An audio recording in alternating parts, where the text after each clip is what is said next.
नमस्कार, मेरा नाम कंतेश अग्रवाल है। आपको मेरे वीडियोस पसंद आ रहे हैं तो उसे लाइक, कमेंट एंड सब्सक्राइब करिए। आइए आज हम बात करेंगे जीवन को बांसुरी बनाओ। जीवन को बांसुरी बनाओ। जीवन को बांसुरी बनाइए। बांसुरी में थोड़े से छेद होते हैं और खालीपन होता है। यदि उस पर ध्यान से काम किया जाए तो एक मेलोडियस संगीत निकलता है। ऐसे ही जीवन में यदि ध्यान से काम करें तो हमारा जीवन भी बहुत सुरीला बन सकता है। 1 और 1 2 हो जाए तो ये गणित है। 1 और 1 11 हो जाए तो ये संगठन है। 1 और 1 मिलकर 1 हो जाए तो ये प्यार है। 1 और 1 मिलकर 0 हो जाए तो ये आध्यात्म है। 1 और 1 को 1 से मिलने ही ना दिया जाए तो ये कूटनीति है। और 1 को 1 के विरुद्ध खड़ा कर दिया जाए तो ये राजनीति है। हम कहते हैं ज़िंदगी में आगे बढ़ो, आगे बढ़ो। इसका अर्थ ये नहीं है कि कोई चीज़ आप भूल जाएं, किसी चीज़ को छोड़ दें। नहीं, जाकर देखें तुम्हारा है ही क्या जिसे छोड़ना है। बस स्वीकार करें। जो भी वस्तु, जो भी परिस्थिति सामने आ रही है उसे आप स्वीकार करें और ज़िंदगी में आगे बढ़ जाएं। तो ज़िंदगी में कभी कोई परेशानी नहीं होगी और आप शांति से उसको स्वीकार करेंगे और आगे बढ़ जाओ। याद रखो, उल्फत ये ज़िंदगी की कभी रुकेगी नहीं। उल्फत ये ज़िंदगी की कभी रुकेगी नहीं और रुक गई तो ज़िंदगी सी लगेगी नहीं। एक बार एक राजा के दरबार में एक आदमी नौकरी मांगने आया तो राजा ने उससे उसकी काबिलियत पूछी।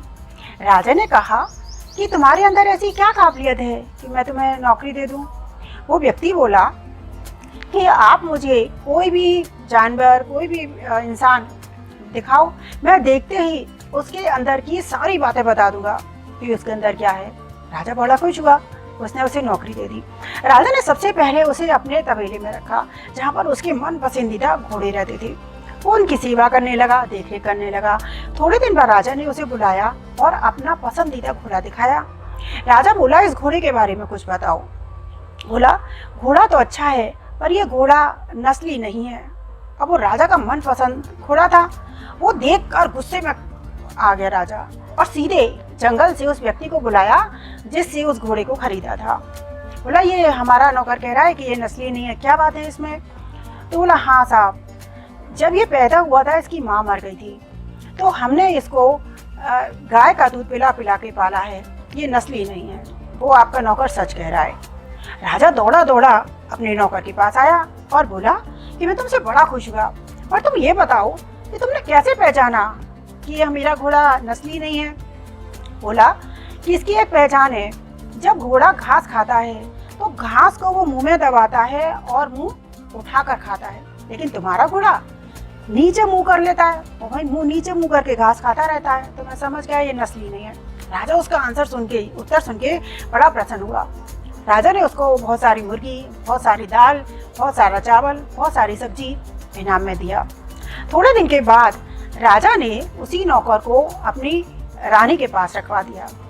थोड़े दिन उसने रानी की सेवा करी, देखरेख करी, उसकी जो भी ज़रूरत का सामान था ला कर देता, सारे काम रानी के करता। थोड़े दिन के बाद नौकर को राजा ने फिर बुलाया। बोला कि अब रानी के बारे में बताओ, रानी के बारे में तुमने क्या देखा?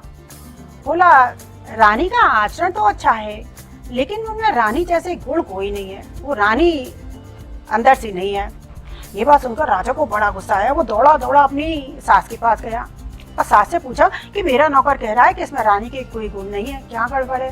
बोला, हाँ तुम्हारा नौकर सही कह रहा है। तुम्हारे पिता ने मेरी बेटी के जन्म होते ही तुम्हारा ब्याह तय कर दिया था, लेकिन 6 महीने के बाद ही हमारी बेटी मर गई थी।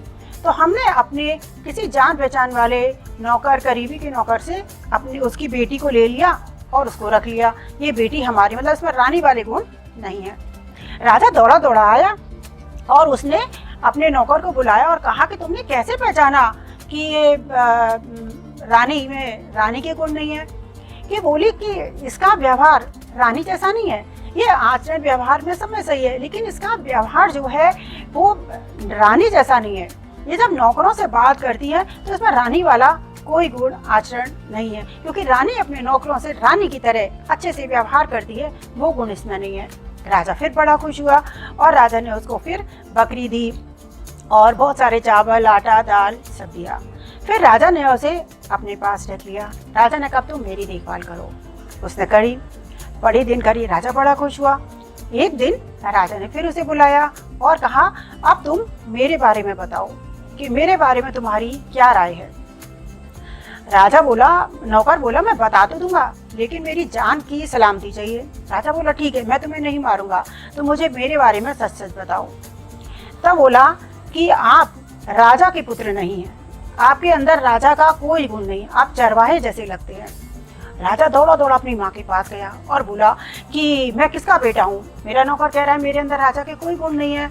माँ बोली हाँ वो सही कह रहा है, हमारे 10 साल तक कोई बेटा नहीं हुआ था, कोई बेटी नहीं हुई थी, हमारे कोई बच्चा नहीं हुआ था 10 साल तक, तो इसलिए हमने एक चरवाहे का बेटा लिया और तुम वही हो। राजा दौड़ा दौड़ा फिर नौकर के पास आया और बोला कि तुमने कैसे पहचाना कि मैं राजा का बेटा नहीं हूँ और राजा नहीं हूँ। तो बोला साहब राजन, राजा जब भी किसी नौकर को इनाम में देता है तो वो हीरे, जवाहरात और अशर्फियाँ देता है, लेकिन आप गाय, बकरी, मुर्गा, दाल, चावल देते हैं, इसलिए मैं समझ गया आप राजा के पुत्र नहीं हैं। राजा बड़ा खुश हुआ उसने फिर उसे इनाम में अपने हिसाब से उसको इनाम दिया।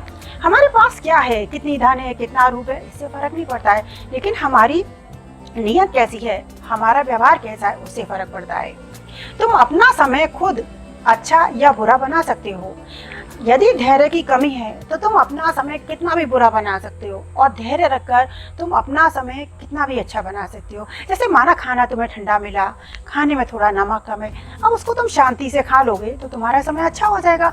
और उसी समय यदि तुम बहुत तूफान मचा दोगे, कलेश मचा दोगे तो तुम्हारा समय खराब हो जाएगा। एक बार एक फ्लाइट ऊपर, अमेरिका की फ्लाइट थी, बहुत ऊपर उड़ रही थी, सबको खाना दिया गया, एक सा खाना था, माइक्रोवेव थोड़ा खराब था, सब उसी खाने को बड़े शौक से खा रहे थे, शांति से खा रहे थे, क्योंकि वहाँ कुछ हो तो सकता नहीं था। एक व्यक्ति खड़ा हो गया, उसने तूफान मचा दिया और बोला मैंने पे किया है इसलिए मुझे गर्म खाना चाहिए, मुझे सैंडविच ठंडा अच्छा नहीं लगता, मैं नहीं खा पाता हूँ।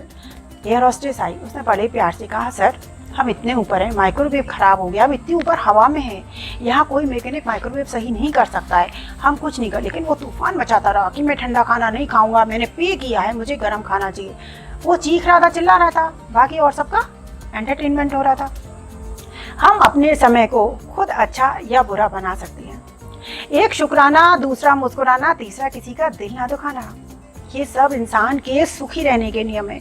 यदि तुम्हें सुखी रहना है तो हमेशा मुस्कुराते रहो, हंसते रहो, तुम्हारा समय बहुत अच्छा हो सकता है। एक चीज़ का हमेशा ध्यान रखना चाहिए, कोई भी चीज़ आवश्यकता से अधिक हो तो वो जहरी होती है। चाहे वो आपका धैर्य हो, चाहे वो आपके पास प्यार हो, चाहे धन हो, चाहे मान हो या अपमान हो, कोई भी चीज़ आवश्यकता से अधिक जहरी होती है। कई बार जिंदगी में हम उन चीज़ों को ढूंढने लग जाते हैं जो होती ही नहीं है। कई बार हम बहुत समय, अपनी एनर्जी, अपना पैसा, अपनी ताकत, अपना गुस्सा निकालते रहते हैं उन चीज़ों को ढूंढने में जो होती ही नहीं है। जैसे एक बार एक स्कूल में कुत्ते थे, उनका नाम रख दिया 1, 2 और 4। काफ़ी टाइम तक, काफ़ी समय तक बच्चे, टीचर सब उनके साथ खेलते रहे, किसी ने ध्यान नहीं दिया।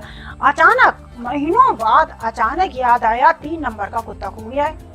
अब प्रिंसिपल उस कुत्ते को ढूंढ रही है, स्टूडेंट कुत्ते को ढूंढ रहे हैं, सिक्योरिटी गार्ड कुत्ते को ढूंढ रहे हैं, पूरे स्कूल में तूफान मच गया कि 3 नंबर का कुत्ता खो गया है। जब पूरा दिन परेशान रहे तब रात में किसी ने बताया कि 3 ही कुत्ते थे, उनका नाम रखा था 1, 2 और 4, 3 नंबर का कुत्ता था ही नहीं, और सब उसको ढूंढने में परेशान हो गए। तुम अपने समय को खुद सुरीला बना सकते हो। सकारात्मक सोच से जीवन सुरीला बनता है और नकारात्मक सोच से जिंदगी खराब होती है।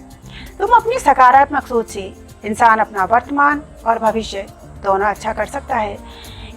याद रखो, यदि कोई सही मार्गदर्शन देने वाला हो तो आपको दिए का प्रकाश भी सूर्य का काम कर सकता है। आज तुम जो भी कार्य कर रहे हो, तुम उस पर ढंग से काम करो तो जिंदगी को सुरीला बना सकते हो। राह है दुष्कर, ये मुमकिन नहीं है, राह है दुष्कर, ये मुमकिन नहीं है, मील का पत्थर है, ये मंजिल नहीं है। खुद से कर लो वादे वफा के, चांद तक जाना कोई मुश्किल नहीं है।